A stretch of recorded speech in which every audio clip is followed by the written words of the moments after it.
ये जो लोग आपको टहलते हुए, आराम करते हुए और सामान चोरी करते हुए दिख रहे हैं, ये कोई चोर लुटेरे नहीं हैं, बल्कि ये बांग्लादेश के आम लोग हैं। लेकिन जिस घर से ये सामान चोरी कर रहे हैं वो बिल्कुल भी आम घर नहीं है, बल्कि 5 अगस्त से पहले यह बांग्लादेश का सबसे हाई सिक्योरिटी वाला घर था। और वैसी सिक्योरिटी तो यहां अभी भी कम नहीं है, क्योंकि घर के बाहर आर्मी खड़ी है, वो भी टैंक लेकर। लेकिन बावजूद इसके लोग आराम से लूटपाट मचा रहे हैं। ये घर है बांग्लादेश की एक एक्स पीएम शेख हसीना का। लेकिन अब वो इस घर तो छोड़ो, इस देश में भी नहीं है, और इसीलिए यहां ये सब कुछ हो रहा है। कुल जमा बात यह है कि इस वक्त बांग्लादेश में वैसे ही हालात हैं जैसे आजादी की लड़ाई के वक्त थे। अब जिनको पता है वह सोच रहे हैं कि यह सब कुछ सिर्फ आरक्षण की वजह से हो रहा है। पर सवाल यह है कि क्या सिर्फ आरक्षण की आग में पूरा देश जल सकता है? आखिर ऐसा क्या हो गया कि देश की पीएम को ही देश छोड़कर जाना पड़ गया? और इतने बुरे हालात आखिर हो कैसे गए? और सबसे जरूरी, इंडिया पर इसका क्या असर पड़ेगा? चलिए सब कुछ समझते हैं और शुरू से शुरू करते हैं। लेकिन उससे पहले आप हमारे इस वीडियो को एक लाइक कर दीजिए और चैनल को सब्सक्राइब कर लीजिए। सबसे पहले अभी के हालात की बात करते हैं।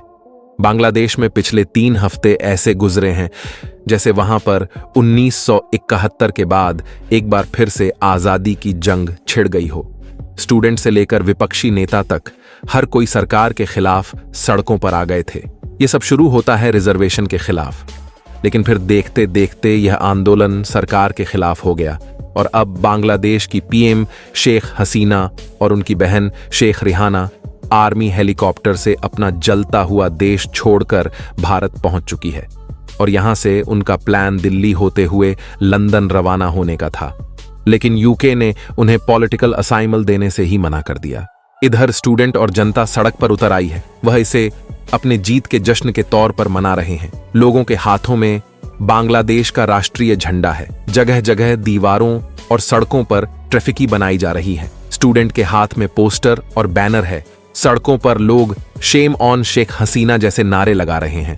लोग कह रहे हैं कि यह उनके लिए दूसरी आजादी का लम्हा है। हसीना की तानाशाही का खात्मा हुआ।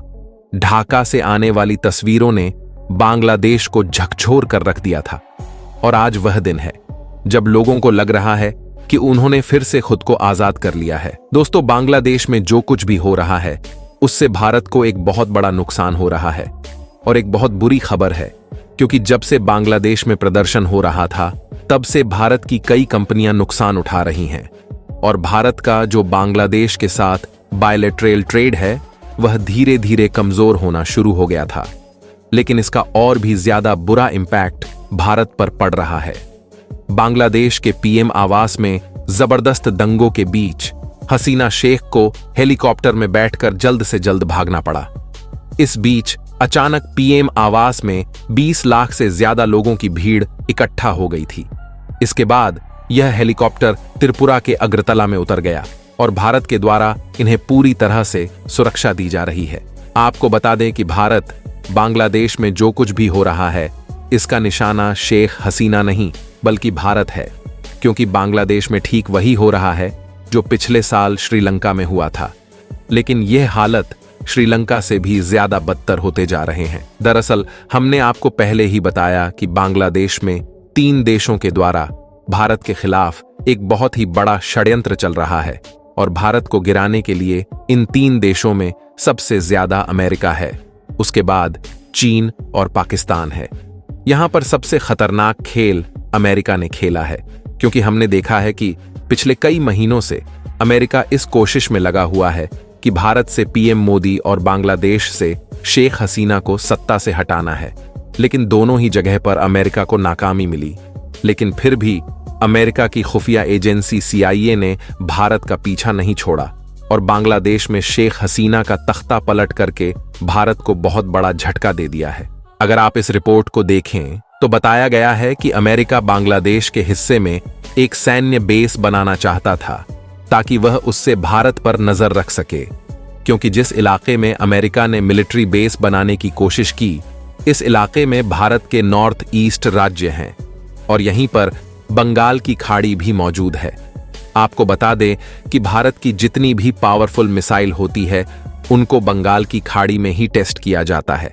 इसलिए अमेरिका इस कोशिश में जुटा हुआ था कि भारत की डिफेंस जासूसी करने के लिए वह बांग्लादेश के हिस्से में सैन्य बसें बनाए। लेकिन बांग्लादेश ने अमेरिका को बाहर का रास्ता दिखा दिया और इससे अमेरिका पूरी तरह से नाराज हो गया और वह बांग्लादेश के पीछे हाथ धोकर पीछे पड़ चुका था। हालांकि यहां पर सिर्फ अमेरिका का ही हाथ नहीं है, बल्कि एक्सपर्ट ने दावा किया है कि इसमें पाकिस्तान और चीन का बहुत बड़ा हाथ है। अब बात करते हैं कि बांग्लादेश में यह सारा बखेड़ा खड़ा कैसे हुआ। अब अभी के हालात तो आप समझ गए, लेकिन जितनी बड़ी ये आग है उसे देखकर बिल्कुल भी यह नहीं लगता है कि यह 3 हफ्तों में लगी है। इससे पहले आपको वह मुद्दा समझाते हैं जहां से यह सब शुरू हुआ। बांग्लादेश के इन हालातों का सेंटर है वहां का रिजर्वेशन सिस्टम। जी हां, दरअसल बांग्लादेश में गवर्नमेंट जॉब में 50% सीटें रिजर्व है अलग अलग कैटेगरी के लोगों के लिए, जिसमें सबसे ज्यादा 30% सीटें 1971 की जंग में शामिल लोगों के घर वालों के लिए रिजर्व है। असल में 16 दिसंबर 1971 से पहले बांग्लादेश पाकिस्तान का हिस्सा था। उसको ईस्ट पाकिस्तान के नाम से जाना जाता था। वहां पर सरकार वेस्ट पाकिस्तान से चलती थी, यानी कि जो आज का पाकिस्तान है वहां से।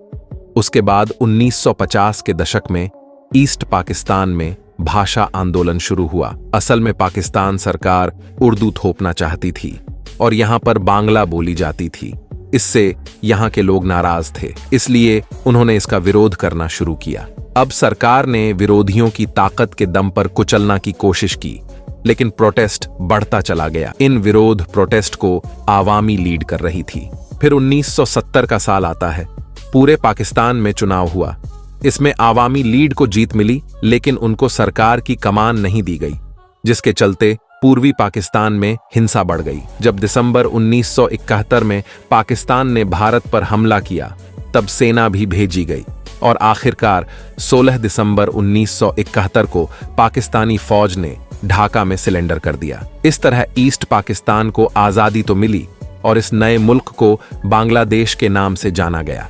आपको बता दें कि जो कुछ बांग्लादेश में हो रहा है, उस मुद्दे पर पीएम मोदी ने इंटरनल अफेयर्स मिनिस्टर जयशंकर और तमाम बड़े अधिकारियों के साथ मिलकर मीटिंग की है, जिसमें बांग्लादेश के साथ आगे किस तरह के कदम उठाने हैं उस पर बात की गई। वैसे आपके हिसाब से इंडिया को इस वक्त शेख हसीना को अपने देश में रखना सही रहेगा या नहीं? हमें कमेंट करके जरूर बताएं। वीडियो अगर पसंद आई हो तो इसे लाइक और शेयर जरूर करें और जाते जाते चैनल को सब्सक्राइब करना ना भूलें।